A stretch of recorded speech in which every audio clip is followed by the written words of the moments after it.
Anatomical spaces of the hand. The main spaces in the hand include the Thenar space, the Midpalmar space, the pulp space of the fingers, the forearm space of Perona. Each space has distinct boundaries and contents that are critical for hand function. Number 1. Thenar space. Location.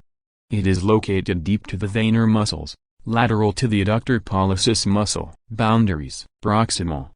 It begins from the distal end of flexor retinaculum, distal. It ends at the proximal transverse palmar crease. Contents. It contains the flexor pollicis longus tendon, and the branches of the median nerve. The midpalmar space. Location. It is located beneath the central part of the palmar aponeurosis. Boundaries. Proximal. It begins at the forearm space of Perona, distal.